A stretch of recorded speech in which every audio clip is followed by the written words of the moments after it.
ڕێگای بەغدا بەرناکەوێت دووشان بۆ موچە و هەڵبژاردن جارێکی تر سەردانی پایتەختیان کردەوە.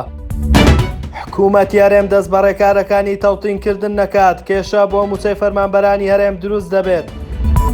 یەکێتی مامۆستایان داوای 44 موچەی پاشەکەوتکرا و 12 موچەی نەدراویان لە حکوومەتی هەرێم دەکەن. سڵاوتان لێبێت لە ستاندەرەوە گرنگترین هەواڵەکانی ڕۆژتان پێشکەش دەکەین.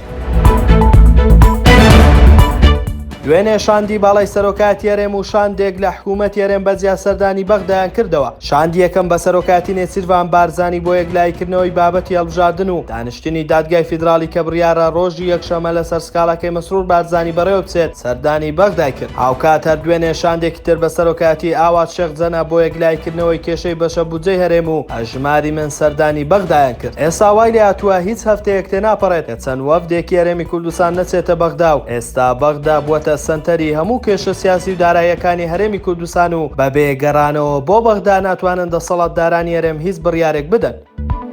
نەرمین معروف ئەندامی لیژنەی دارایی پەرلەمانی عێراق بە میدیای حیزبەکەی ڕاگەیاند بە هەوڵی ئەندامە کوردەکانی لیژنەی دارایی و تەکیدکردنەوەمان لە بڕیارەکانی دادگای فیدراڵی وەزارەتی دارایی عێراق موچەی مانگی نیسانی موچەخۆرانی هەرێمی نات. ناوبراوتیشی ئەگەر حکوومەتی هەرێم لەم مانگەدا ڕێکارەکانی تەوتینی موچەخۆرانی هەرێم لە بانکە حکومیەکانی عێراق جێبەجێ نەکات، کێشە بۆ موچەی مانگی ئایر دروست دەبێت. ئاماژەی بەوەش کرد بەتی درۆ کورتە دەرکەوت بە هیچ شێوێک بانکی بازرگانی عێراق TBI نەچۆتە ناو پرۆژەی هەژماری منەوە، باشترە لە بڕی ئەم چاواشەکاریانە حکوومەتی هەرێم پەلە بکات لە جێبەجێکردنی ڕێکارەکانی تەوتینی موچەخۆران.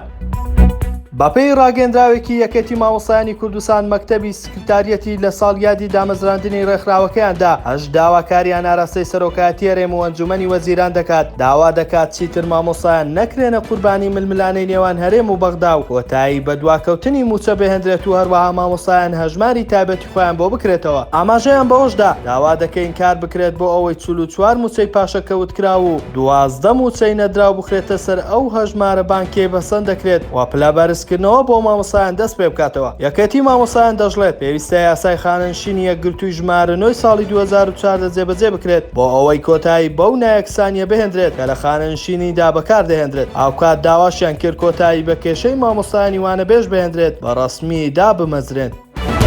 ستاندەر نویزمان پێشکەشکردن. شاد و کامبەران بن.